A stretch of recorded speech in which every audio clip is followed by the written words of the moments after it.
സ്നേഹപൂർവ്വം ഷാമ സീരിയലിൻ്റെ coming zone എപ്പിസോഡിൻ്റെ promo റിവ്യൂയിലേക്ക് സ്വാഗതം. അങ്ങനെ ഈ ശനിയും ഞായറും സ്നേഹപൂർവ്വം ഷാമ 1 മണിക്കൂർ ദൈർഘ്യമുള്ള മഹാ എപ്പിസോഡാണ് കേട്ടോ സംപ്രേഷണം ചെയ്യുന്നത്. ഞെട്ടിപ്പിക്കുന്ന കഥാമുഹൂർത്തങ്ങളിലൂടെ മുന്നേറുവാണ് സ്നേഹപൂർവ്വം ഷാമ. അങ്ങനെ ഈ ഒരു കമ്മിങ് സോൺ പ്രൊമോയിൽ കാണിക്കുന്നത് രാധികയും വരുണും കൽപ്പനയും ചേർന്ന് സൂര്യയും കൂട്ടി പുറത്തേക്കൊക്കെ ഒന്ന് പോകുവാണ്. അവരങ്ങനെ കടൽ തീരത്തേക്കാണ് കേട്ടോ പോകുന്നത്. ഈ സമയം കൽപ്പന സൂര്യയുടെ വീൽചെയറും തള്ളിക്കൊണ്ട് അവിടേക്ക് നിൽക്കുവാണ്.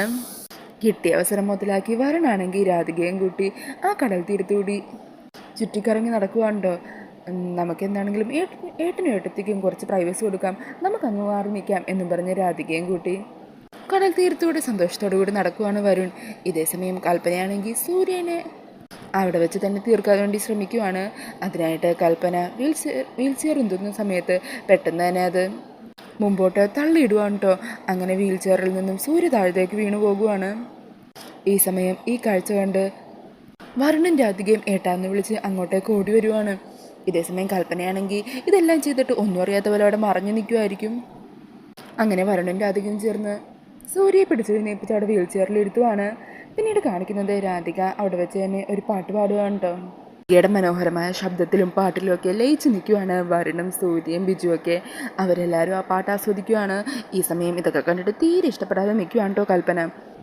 അങ്ങനെ രാധികയുടെ പാട്ട് കേട്ട് അതിന് താളം പിടിക്കാനായിട്ട് സൂര്യ പതിയെ കാലുകൾ ചലിപ്പിക്കുവാണ്. അങ്ങനെ ആ കാഴ്ച കാണുമ്പോൾ വരുണും രാധികക്കും ബിജുവിനും ഒക്കെ ഒത്തിരി സന്തോഷമാകുവാണ് കേട്ടോ. കൽപ്പനക്കാണെങ്കിൽ ഇതെല്ലാം കണ്ടിട്ട് ടെൻഷനും പേടിയുമാകുവാണ്. അങ്ങനെ വീട്ടിലേക്ക് തിരിച്ചെത്തി ഏട്ടിലുണ്ടായ ചെറിയ ചെറിയ മാറ്റങ്ങളെക്കുറിച്ചൊക്കെ വരുൺ വീട്ടുകാരോടൊക്കെ പറയുവാണ്. അത് കേൾക്കുമ്പോൾ പരമേശ്വരനും പത്മിനിക്കും മുത്തശ്ശിക്കും എല്ലാവർക്കും ഒത്തിരി സന്തോഷമാകുവാണ്. എല്ലാവരും രാധികയ്ക്ക് നന്ദി പറയുവാണ് കേട്ടോ. ഇതൊക്കെ കണ്ട് പ്രിയങ്കക്കും കൽപ്പനക്കും ഉർവശിക്കും ഒന്നും സഹിക്കുന്നില്ല. അങ്ങനെ രാധികയുടെ കാര്യത്തെക്കുറിച്ച് റൂമിലിരുന്ന് സംസാരിക്കുമായിരിക്കും കൽപ്പനയും ഉർവശിയും ചന്ദ്രശേഖരനും ഒക്കെ. അന്നേരം കൽപ്പന പറയണേ, ഇനിയും അവളെ ഇങ്ങനെ വെറുതെ വിട്ടു കഴിഞ്ഞാൽ ശരിയാവില്ല. അവളുടെ ഒടുക്കത്തൊരു ചികിത്സ ഇപ്പം തന്നെ എല്ലാവരും അവളെ തലയേക്കേറ്റി വെച്ച് നടക്കുവാണ്. എല്ലാവർക്കും രാധികയുടെ മഹാത്മ്യം വിളമ്പാൻ മാത്രമേ നേരമുള്ളൂ ഇവിടെ. ഇനി അവൾ കാരണം സൂര്യ എണീറ്റെങ്ങാനും നടന്നു കഴിഞ്ഞാൽ പിന്നെ തീർന്നു, നമ്മുടെ എല്ലാ പദ്ധതികളും പാളും. പിന്നെ അവളായിരിക്കും ഇവിടുത്തെ മഹാറാണി. അതിന് ഈ കൽപ്പന ജീവിച്ചിരിക്കുമ്പോൾ സമ്മതിക്കില്ല. അവളുടെ കഥ കഴിക്കണം. ഈ വീട്ടിൽ വെച്ച് തന്നെ അവൾ ഇല്ലാതാവണം. അങ്ങനെ രാധികയുടെ ജീവൻ എടുക്കാനായിട്ട് അവരെല്ലാവരും തീരുമാനിക്കുവാണ്. അതിനായിട്ട് കൽപ്പനയും ചന്ദ്രശേഖരനും ചേർന്ന് കുറച്ച് ഗുണ്ടകളെ ഏർപ്പാടാക്കുവാണ് കേട്ടോ. അവർ രാത്രിയിൽ കണിമംഗലത്തിൻ്റെ ഉള്ളിൽ കയറുവാണ്. അങ്ങനെ അവർ രാധികേനെ ലക്ഷ്യം വെച്ച് രാധികയുടെ റൂമിലേക്ക് ചെല്ലുകയും രാധികയെ ഉപദ്രവിക്കാൻ ശ്രമിക്കുകയും ചെയ്യുവാണ്. ഈ സമയം ബഹളം കേട്ട് വീട്ടിലുള്ള എല്ലാവരും അങ്ങോട്ടേക്ക് ഓടിയെത്തുവാണ് കേട്ടോ. അങ്ങനെ വരുണൊക്കെ ആ ഗുണ്ടകളെ തടയാൻ ശ്രമിക്കുന്നുണ്ടെങ്കിലും അവരെല്ലാവരും വരുണിനെ അവിടെ ബലമായിട്ട് പിടിച്ചു വെക്കുവാണ്.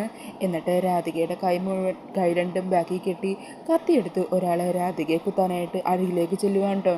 ഈ സമയത്ത് വരുണാണെങ്കിൽ ഒത്തിരി ശ്രമിക്കുന്നുണ്ടെങ്കിൽ വരുണിനെ അവരെല്ലാവരും ചേർന്ന് പിടിച്ചു വെച്ചിരിക്കുകയാണ്. ബാക്കി എല്ലാവരെയും അവർ വിരട്ടി അവിടെ തടഞ്ഞു വെച്ചിരിക്കുവാണ് കേട്ടോ. എല്ലാവരും ഈ കാഴ്ച കണ്ട് ഞെട്ടലോടെ എന്ത് ചെയ്യണം അറിയാതെ ടെൻഷൻ എടുത്ത് നിൽക്കുവാണ്. ഈ സമയം ആ കത്തിയുമായിട്ട് വരുന്ന ആളെ രാധികയെ കുത്താനായിട്ട് കൈ ഇങ്ങനെ ആഞ്ഞ് എടുക്കുമായിരിക്കും.